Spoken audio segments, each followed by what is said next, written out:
Borneo, in Southeast Asia. The SAS come here for their jungle training. 24 super fit members of the public are here to find out if they are tough enough for the SAS. Our volunteers have been pre-selected from trials in the Brecon Beacons. Quite simply, they're some of the fittest people in the UK, which is just as well, because if they stick it out, they're here for 16 long, humid, hellish days.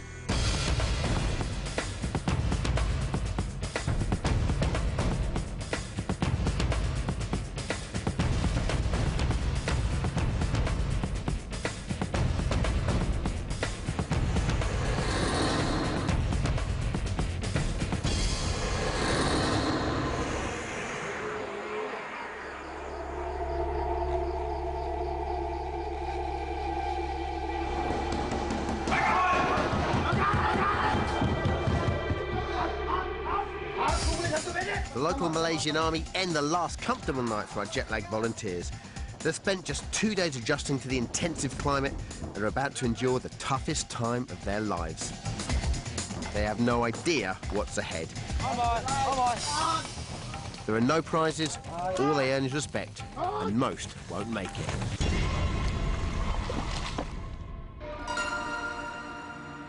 "30,000 square miles of jungle in the South China Sea. We're in Sarawak, the Malaysian part of Borneo, next door to Indonesian Kalimantan. Our volunteers travel for over 3 hours up the River Batanai, destination base camp, to meet their SAS instructor, Eddie Stone. I can't imagine what to expect in the jungle and in Borneo. I've never been anywhere like that before.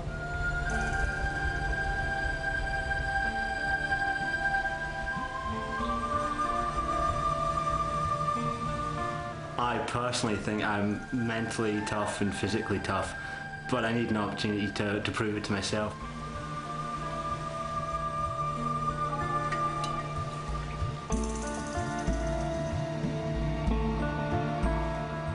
I want to achieve something very big before I'm 40. I do believe that I've got what it takes to go the distance up here.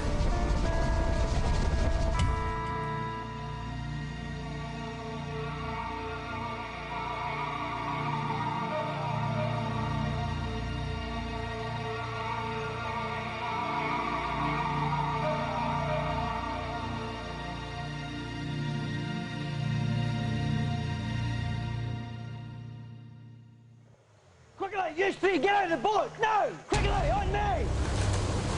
Over here, Sybil! Quickly, over here! Get your kids on the boat! I didn't say walk, I said run!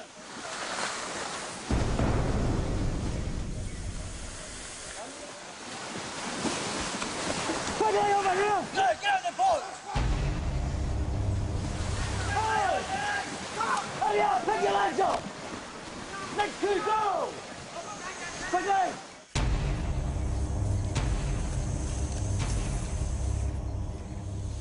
This is the Malaysian rainforest, which is the first place the SAS saw action after World War II. Since then, jungle training has been an integral part of the SAS selection process, but it's one of the most hostile and tough environments in the world. So with that in mind, only 1 in 4 make the grade.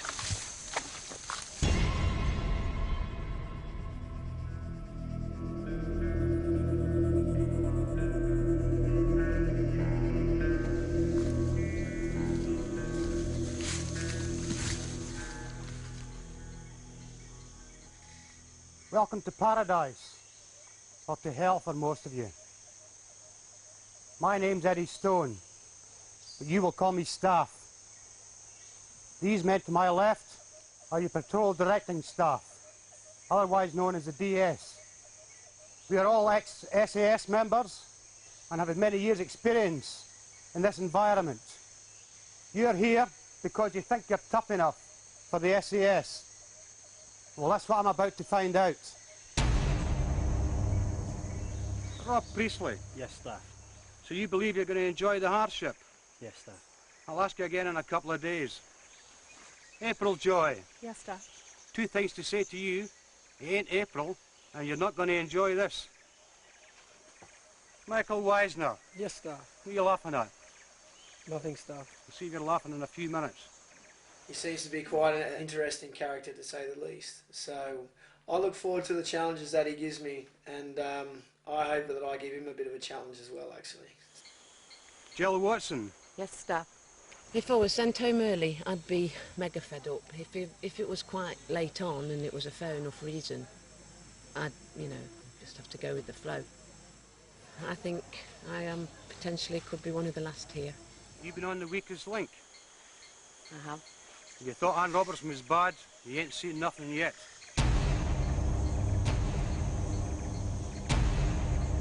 There's a very famous saying that the jungle is neutral. We in the SAS believe that if you work with the jungle, it becomes your ally. But if you work against the jungle, it will soon become your worst enemy. You're free to leave here at any time you wish. So if you're missing mummy, too many insects, and we'll have you back down river in no time at all. Get stripped. The first stage of SAS selection takes place in the Brecon Beacons in Wales. Next, they're sent to Borneo for the jungle warfare training. Come on, hurry up. I've seen my granny move faster. Stripped of comforts and non-essentials, our volunteers are given Army-issue kit. I don't know really what to expect because I haven't even seen Borneo on the camera or anything, so I think I'm pretty tough enough, but I don't know until I've pushed myself to the real limits, and this is what I call the real limits doing something like this. Weaknesses are, if someone's telling me off or give me abuse, then a lot of times my head will go down and I'll think, forget this. Probably going to be sheer pain, sheer hell, and probably me saying I want to go home.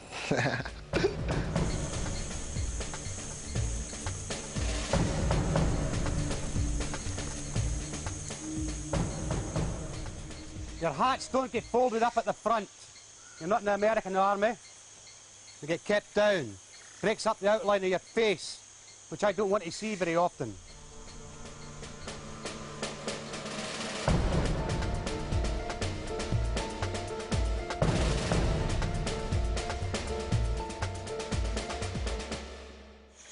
Ray, why are we here and what are we doing? The SES basically have two reasons for coming to the jungle.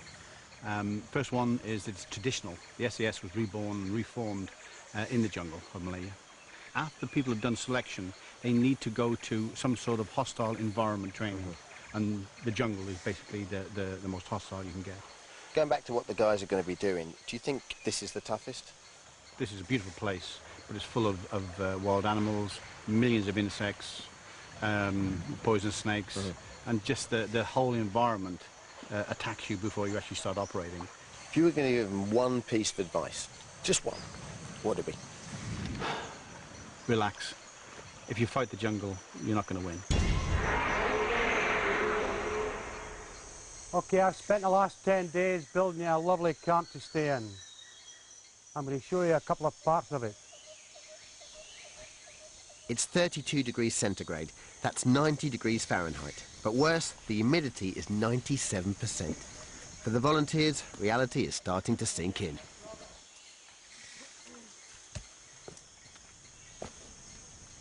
Okay, everybody here. This is the only place in the camp where you will... Anybody caught anywhere else will be dismissed immediately. As I said, when you come here, you'll come in twos. You understand that? Very simple to use. All you do is take your trousers down, like so. Turn around, bare your ass, squeeze it over the side, and let rip. You keep your machete handy, because after the rashes, you'll have to start chopping it off. Okay, any questions? Not quite your home comforts then.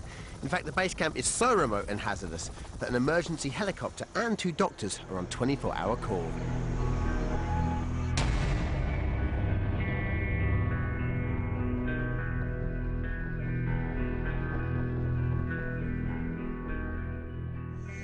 Mike, it might sound like an obvious question, but what should our volunteers be looking out for and what are the hazards that face them out here? It's very easy to hurt yourself around here. It's steep, it's wooded, There are broken off bamboos and other plants that are really sharp, and they go right through you if you fell on them. It's muddy and wet, so you can fall easily, turn your ankle easily. It's a place where trauma in terms of falling down things is really quite likely.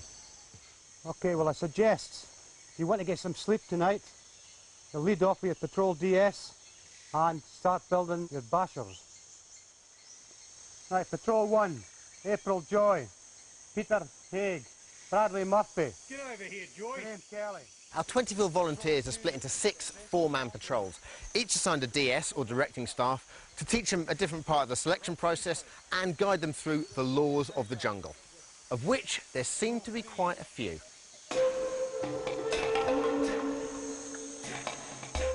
Barry, shelter's obviously very important. Tell us a little bit about what they're doing.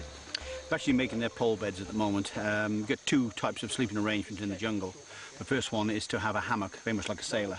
The second one is to make a pole bed. Hammock if you're moving one night, one place, fine. Pole bed if you're staying in one location for a long time. Building a basher is an art, and one the volunteers need to perfect if they don't want to sleep with the local wildlife. The pole beds must be fixed well clear of the ground. Comfortable? Yes. Yes, sir. Check the levels. First impressions, boys. How are you feeling? I mean, have you been out here before? You're Australian, so...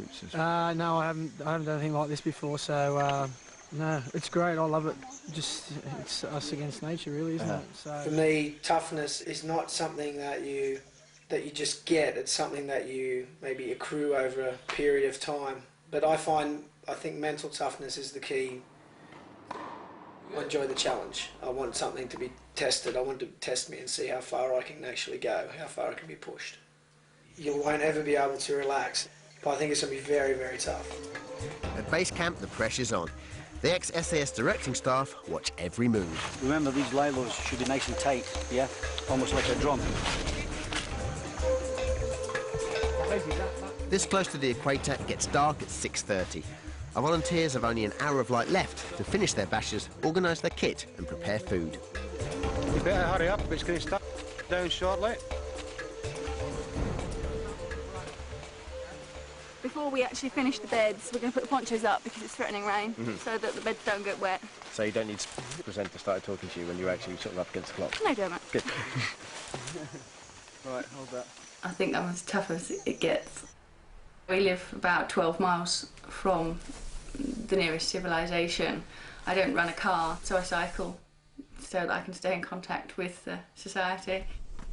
I became the first woman to run 90 miles across and back Wales in 30 hours. I did a solo expedition with a sledge weighing about 70 kilos across Arctic Norway. That's tough. We need to dig a hole first. Yeah, that'll ram him without No, being a but problem. without twisting it. Yeah, good. That's good. And here it comes. Rain's coming down. You're in a bit of a rush, I appreciate that. What are you going to eat tonight? I haven't got a clue. Just rehydrated stuff that's in our kit bag, I think. Basic, minimal amount of food just to survive on. And hey, really tasty too, I Yeah, I imagine. bet. Yum, yum. Throw a few bugs in there. Good luck tonight, all right. Cheers. Right. The bashers are going up, but the rain is coming down. Methods of construction seem to vary, but when you can get 10 centimetres of rain in a few hours, it's important to get it right. It was a generation game. I think they'd have failed us a long time ago. At the moment, we're getting there, but we made a real balls up getting it there.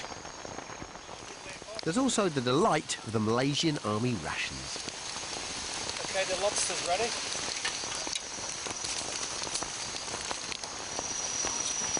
I never thought that the noodles could taste this good. I actually don't cope very well with failure because I try so hard at things and give my best. And when I fail, realizing my best isn't good enough is such a hard thing to come to terms with. She's very, very tough mentally. I think it'd be a case of she would have to be told to stop rather than she would carry on literally until she can't go anymore, basically. Under the jungle canopy, it's pitch dark, and the next challenge is to organise the kit and keep it dry. SAS soldiers must be ready to move at a moment's notice, day or night. It's all a bit culture shock. You're just trying to grasp as quickly as they give you information, just trying to take it on board. Pretty hard, I think. Harder than I expected it to be. I was waiting for it to be tough, but I feel a little bit more sort of prisoner of war than SAS wannabe recruit at the minute, just with the sort of the nature of it. I suppose it's what I should have expected. Shouting it. It's the hardest thing. How much you can take it. You are what you are. Just too sensitive. So it's Peter here, where I'm actually kipping the biggest ants I've ever seen in my life. Oh, look at these. They're starving as well. They're all looking at me going, oh, I say. Good news. I'm sweating continuously, and but I've just enjoyed chicken and noodles, which was quite nice. So it's what will tomorrow bring?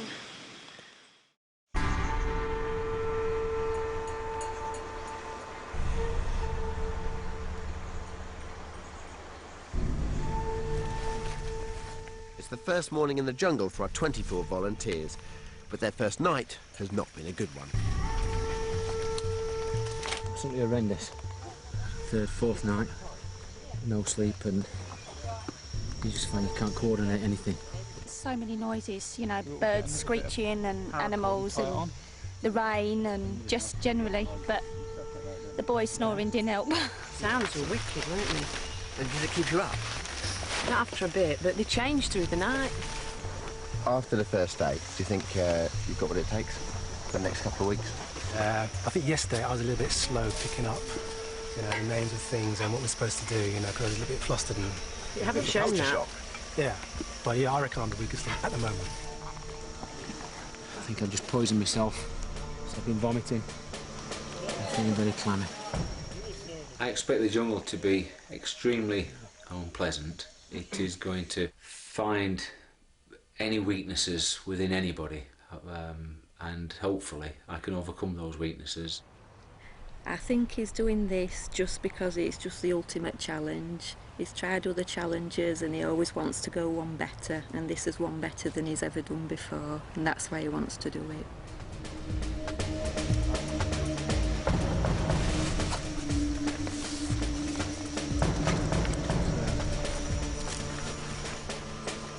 You should all be ready with your Bergens in a line waiting for me to turn up 5 minutes before that time. Not faffing around eating noodles. We're moving off in 10 minutes and I can't believe you're still eating breakfast. Get it down your neck. You're not learning fast enough, people.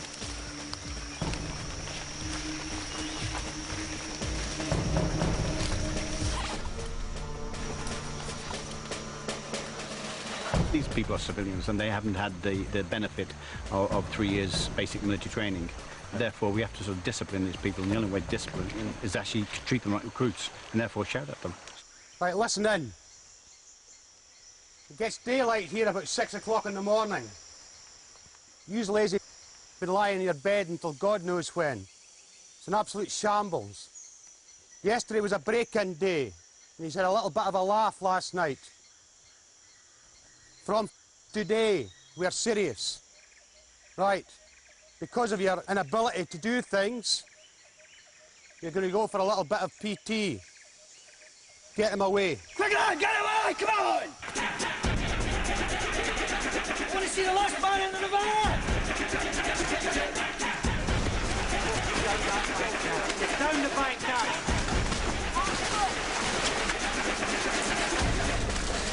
We'll be doing some PT, we'll see how happy he's at after that. Get stuck in, lads. Right, quick now, follow me! Come on, get a move on! Move! Move! With 45-pound Bergens on their backs, the women are carrying the same as the men, and Susan Denham-Smith is struggling. Get up! Crawl onto your front so your weight's on your back. Get onto your knees and get up. jump. You're not jumping high enough. I'm going to keep punishing the rest of the patrol until you start pulling your weight. At the moment, you're letting your patrol down. Now turn around and get back up to that bush and back her down. Face that you can walk! Run! Moving you... If you want to be here at the end of the day, you're under fire now. You'd be a liability to the rest of your patrol because you can't carry your own weight. On my number, down. Down. Up. Right, stand up and join the patrol. Let's have some action, mate! Come on, you moron! Come on, quickly! You're taking and come on! Get away! Come on, come on! Bend down. Not like that, you're plowing a fireman's lift. Fireman's lift. Bend right down. Put your hand in the small of his back. A hand back. Susan's stamina is good enough for an expedition in Arctic Norway, dragging 70 kilos. Right, turn and move. But here, in the jungle, she doesn't have the strength or sheer determination to carry Mo. I can't do it. I can't do it. Keep going, get out of his way. Keep going. What's happening? Right, stand up, everybody.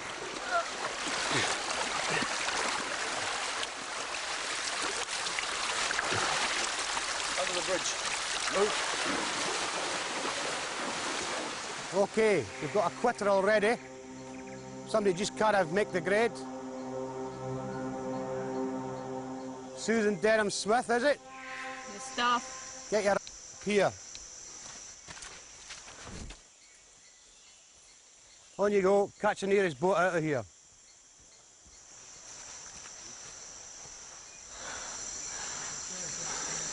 What happened? Well, I couldn't carry on, I just couldn't do any of it. Just not fast enough. When you first turned up, did you think there was a chance you'd make it all the way through? No, I mean, we spent 3 days and I've just been watching these leave.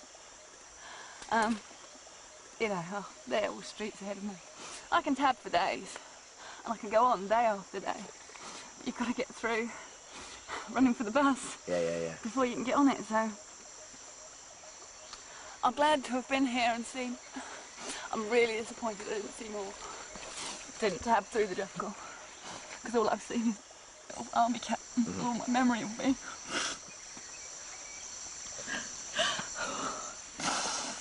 On the positive side, you can take your hat off now. Would you like it? Yes, thank you very much. We're all old enough and ugly enough to know.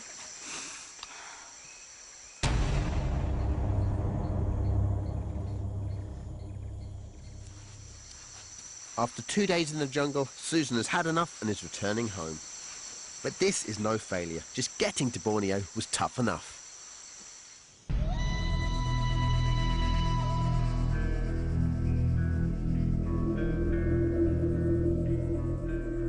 The initial selection was in the Brecon Beacons, in the very same place where real SAS training begins. Right, it's the top of Penny Fan. How you get up there, I don't give a... Just get up there as quickly as you can. The hopefuls had to hike the tallest mountain in South Wales twice. Around 1,000 applied, but just 100 were thought fit enough for the challenge. It was a hot day for the UK, and the volunteers had to carry a Bergen weighing 55 pounds. Based on fitness, navigation skills and mental attitude, 24 were selected to come to Borneo.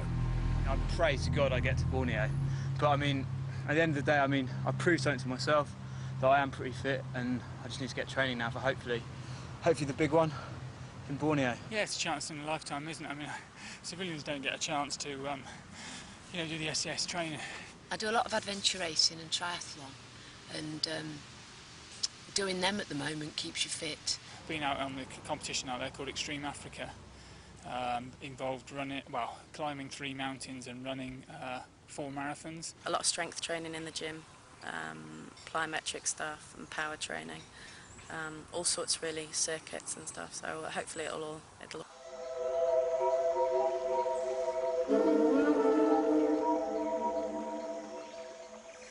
Training to be a soldier involves much more than physical fitness. There's also the serious subject of weapons. This weapon is known as a Colt Commander, or M4. Fires a 5.56 round at approximately 900 meters per second, so you can't outrun it. Close in. On the left-hand side is a safety catch, very important. When you get issued these weapons, you'll be issued it with the magazine on. If I see anybody pointing the weapon at anybody in jest, you'll be on the boat back down the road. You never point a weapon at anyone unless you're going to kill them.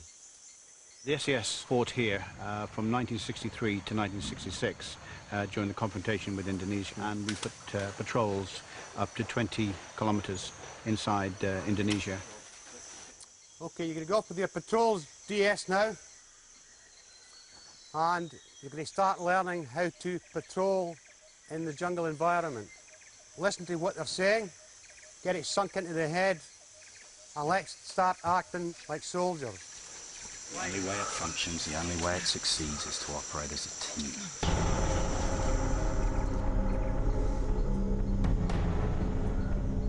Camouflage cream is used to cover the face, and the jungle hat breaks up the outline of the head. One of the main roles of the SAS is to gather intelligence, and when operating behind enemy lines, it's vital they remain hidden. So they don't give their position away to the enemy, a four-man SAS patrol uses hand signals to communicate silently.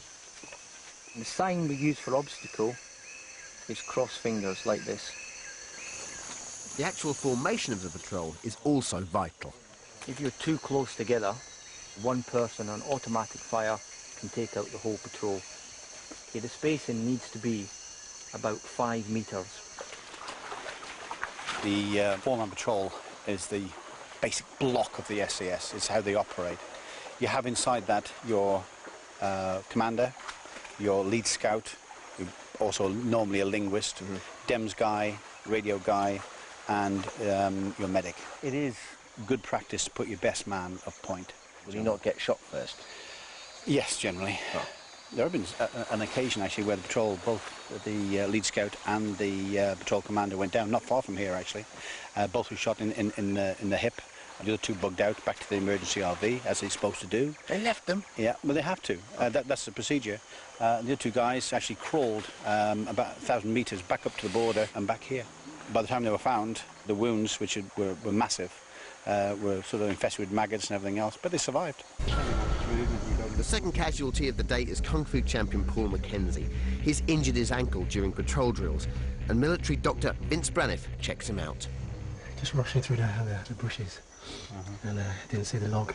All right, so where's the pain? Just show me. It's around here, and then when I point the toe, all the way around this side. Yeah. I tend to agree with you. I don't think your ankle's up to it. So it's a risk to yourself and the rest of your patrol if you go down miles from the river, because they might have to carry you back. Sure, it's taught you a bit more about yourself. Well, I've got a hell of a lot of respect for the SAS. Hell of a lot.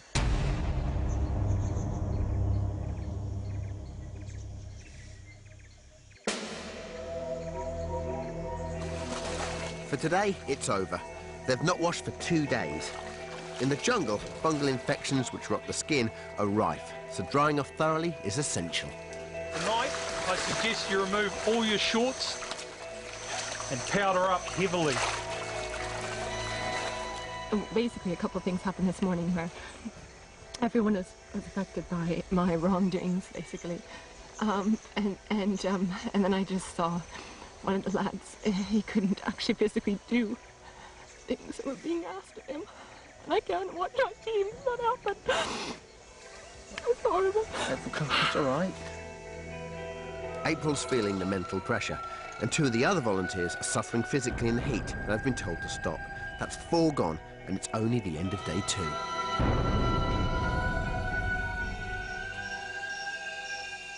This is Sam Pantling at the end of day 2.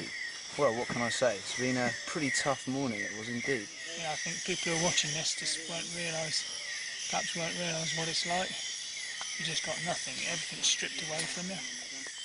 Been vomiting my guts up, not that there's much in there to vomit. Basically, came over, talked to me, like, whispered in my ear, told me to look him in the eye, and said to me that I had an attitude problem, and if I don't change my attitude, I'm going to be off the shore. Yeah, I got a bit beasted today for something that had nothing to do with me. It was about a pencil. Looking forward to the morning and to see what it has in store. Hopefully get some sleep tonight. So, night people, this is Sam Pantling reporting from the jungle.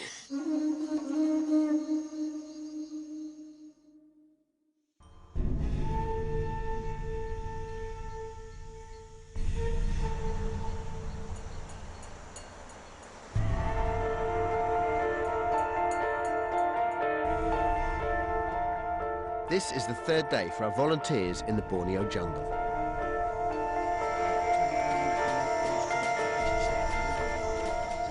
After a sleepless night, Mo Stevenson has decided to pull out, leaving only 19 volunteers to face what's going to be the most challenging day yet.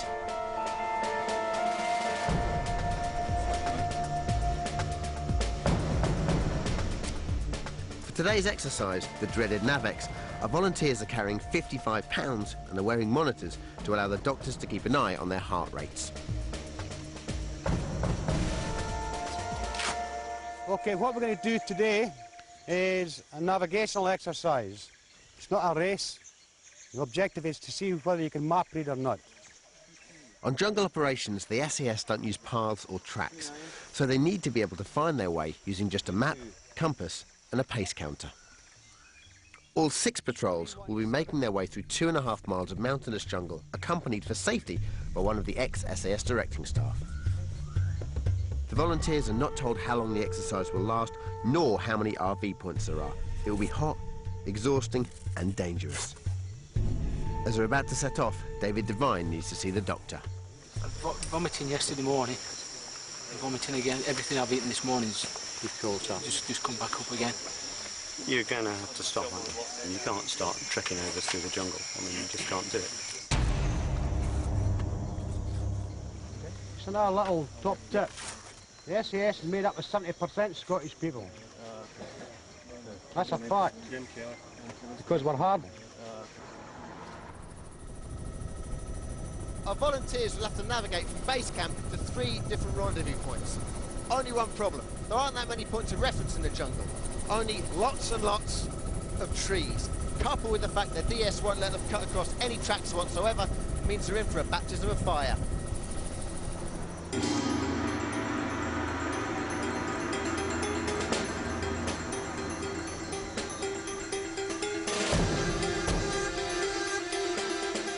The first leg to RV1 is just 1 mile. But in addition to their Bergens, weapons and belt kits, each patrol is carrying 18 litres of water. It's working the heat that will get you used to the heat. And acclimatisation, I mean, what it does, it allows you to sweat more. Well, that may make little difference because they're sweating so hard anyway that more sweat on the floor won't help. But what it will also do is it will increase their blood volume. It will allow their bodies to hold on to the salt so they don't get salt depleted. And so their fitness over the next few days will begin to come back and they'll feel better for it. The SAS train under these difficult conditions so that they're able to carry out operations in the most demanding of environments. And our volunteers need to keep their wits about them to navigate. In the jungle, you know how far you've travelled by counting your paces. The DS is keeping an eye on them. I've paced it, yeah. Are you using your pace counter? Yeah. What's it got on it there? 4. 400? Yeah. So you've got between 220 and 400 and apparently can't remember. Group average? About later. 260, 270. Yeah. 300. How far did you want to go? 500. 500. 2 hours after the start, and Patrol 3 is the first to arrive at RV1. How easy is it? Shock the system stuff. Yeah. How are you? Right. Yeah, strong as an ox. We travelled sort of like 2k in 2 hours, and it's been pretty tough going. So, I mean, it's the heat zaps you, you know, the water, possibly the lack of sleep. And especially if you're monging it a bit, so you get a bit tired, you know, you forget to do the pace counting, and you're concentrating on your feet because you don't want to trip because of the heavy load. So it's kind of a real combination of, you know, the load, it's really hot. Knock on the back. think the other thing that's exciting really is I think we've all got like complete respect for our DS. Yeah. Like Big Star. I mean, we sort of nicknamed him Mowgli, because I reckon he was brought up in the jungle with the monkeys.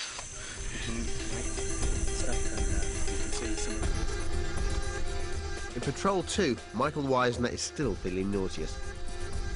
On the climb, Rob Priestley is also complaining, and they're not yet at the first RV.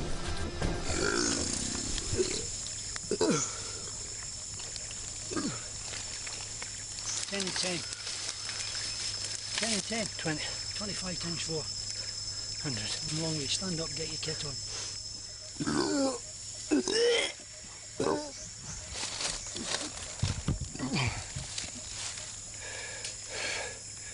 You're fighting with yourself inside your head. The jungle does that to you, Priestley. Staff. Yep.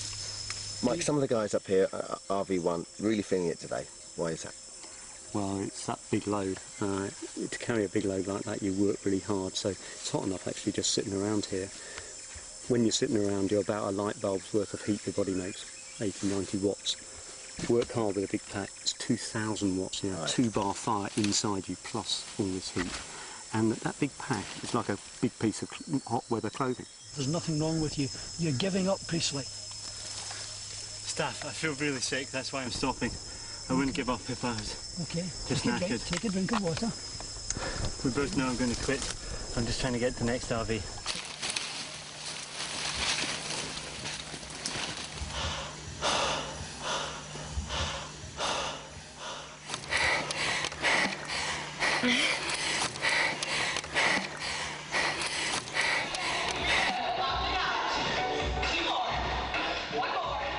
I expect to feel as if I'm physically in hell.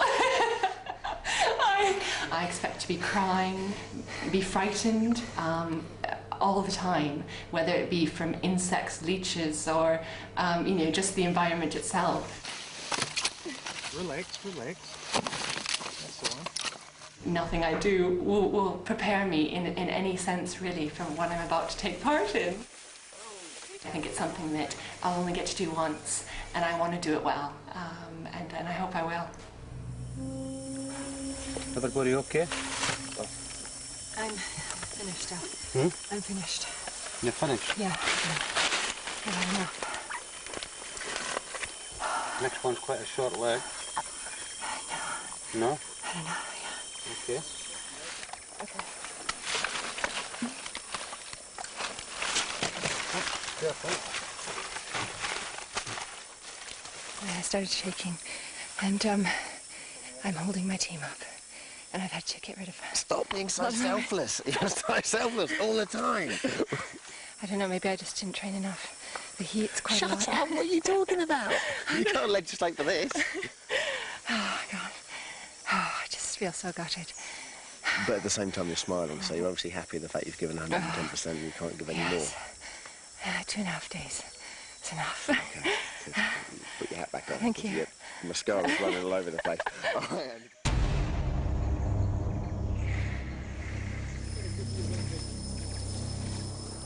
Slowed by their sickness, Michael Wisner and Rob Priestley struggle into RV1. They've taken over 3 hours to cover just 1 mile. Right, your hardest crawling. I'm afraid you're going to have to get cooled off. All right? How far to the rendezvous? You've got another few rendezvous yet. You've the whole day ahead of you yet. Okay, how was it? Hard. Toughest thing I've done in my life. Yeah, it's tough. Been wrecked since first 10 minutes, Staff. You've been wrecked? Yes. Come on, Rob. Rob. No. Come on, Rob. No. Come on. Okay. You want to pull out, you can pull out. I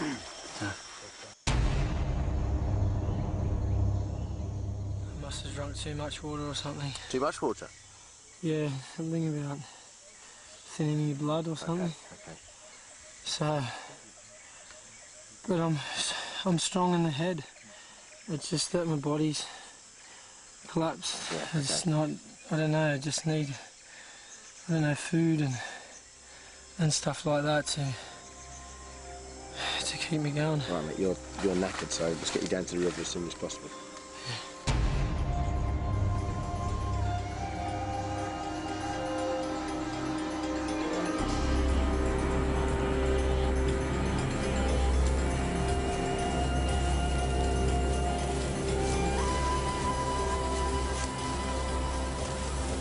We're approaching midday, and after 4 hours of hiking, 3 volunteers have quit. The steep climb in this heat is increasing their heart rates. A healthy heart rate for sustained exercise might be 120, 130, but usually if you're plodding, the body won't sustain more than perhaps 120, 130. They're all doing 150, 160, and then there's a couple, Iona and Mike Weisner, who were showing 190s, 200s. Iona's very high rates are to do with, you know, she's a small person and she's just battling with this big pack, and these very high heart rates are unsustainable. Is that worrying? Oh, it's not going to do them any harm, but it just shows how much, you know, they're suffering in this heat. The volunteers must keep drinking. Dehydration is a killer. And when you're burning 5,000 calories per day, regular food is essential. Cat poo? No, what's it called? I want to do that. Okay.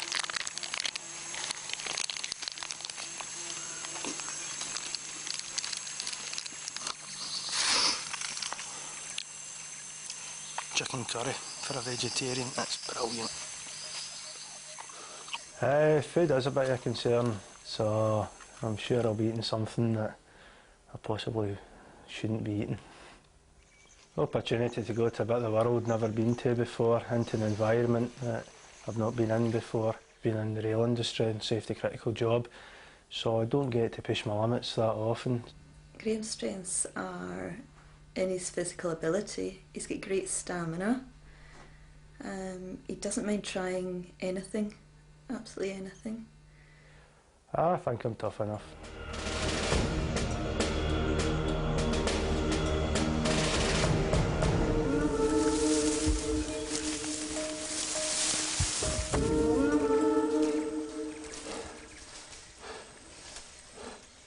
Well, this isn't any fun, is it, really? Not anymore. I'm all burnt out. It's hot. Steamy. It's the jungle. I'd rather run a marathon. 2 marathons. Oh, I tell you. There and back. I think we're both fit. But the heat, it's the humidity. We had 2 days and, I mean...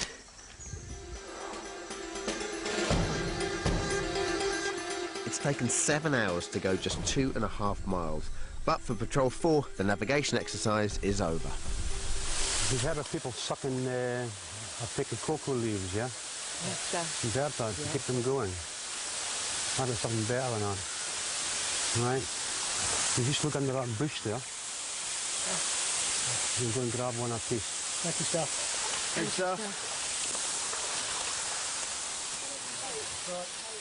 They've reached RV3, half an hour ahead of anyone else, and Eddie provides a rare reward. However, Patrol 5 are lost. There's only an hour of daylight left to finish the exercise, and you can't travel in the jungle at night. The DS leads them to decide whether to camp here overnight or try to get to the river and safety. Better to camp down there where the water is than up here, where it's not. First of all, you were saying stay, now you're saying go. Well, no, we can stay, but... I don't mind. I'll do with the... Oh, do you want to go, don't you? The thing is, if we say go, he's going to say no. No, that's not what I asked. Stay or go. Oh, for God's sake, this is You're a group decision. You're the leader. Yeah, well, look at me. I was sort of... You make the decision, we go with it. You want to go? Yeah? Oh, bloody hell. Should we go? As long as everyone else says I don't want to... No, I'm happy to go. You're the boss. Ian? Happy to go? Iona's the boss. Okay, go it is. No, you asked for a group decision, so... Right, go. Right. Well, hang on, we've gone from stay to go. This is it. Iona, go. Doug, go. I go. Let's go. Let's go. If they reach the river, they can be picked up, but they're unlikely to make it to RV3.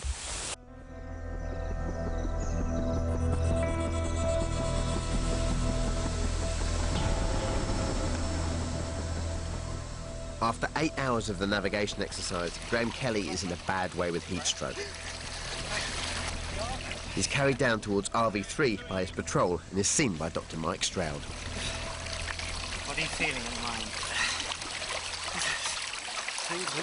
Tingling in the end of my fingers. Yeah, just try and breathe really slowly and calm, and you're going to be okay, all right? You've reached the end. Understand. And you're going to be fine. Understand.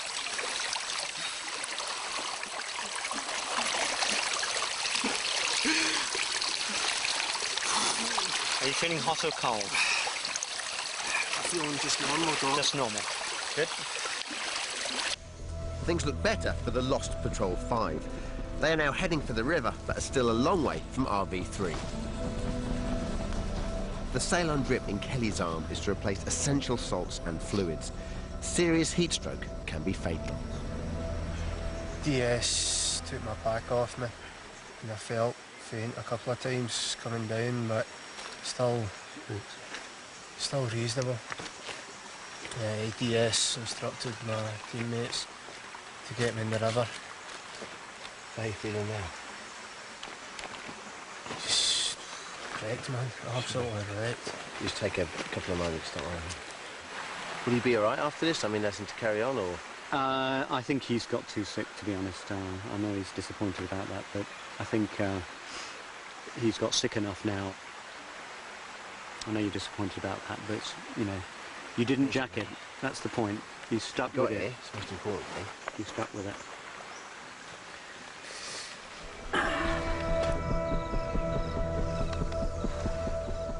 For Patrol 5, the gruelling exercise is over, but they've not completed the task. They have failed to reach RB3 and fear dismissal.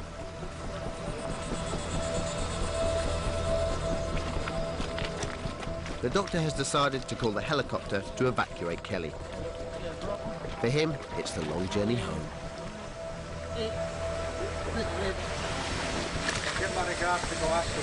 Will do, stop.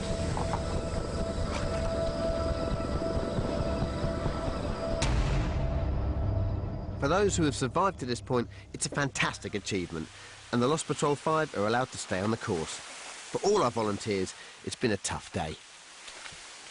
A bit weepy, actually. Oh, there you go, look at them. But it's really pushing on my shoulders now, and it's really getting to me a bit, but I'll be all right. That's it now, we have a rest for the rest of the day. And when I got interviewed at home, she said, "What do you think you'll do?" I said, "I'll cry, I know I will, because I do." I do. Well done, guys. Well done, you lot. All of you.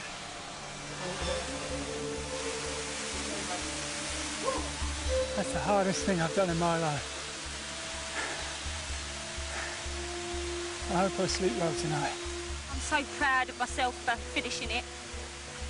There were moments when I thought, what am I doing? This is so hard. Proud of everyone who's made it, because that's the hardest thing they'll ever do in their life, I'm sure. Beats all these Salomon races, etc. You know, nothing will compare with this.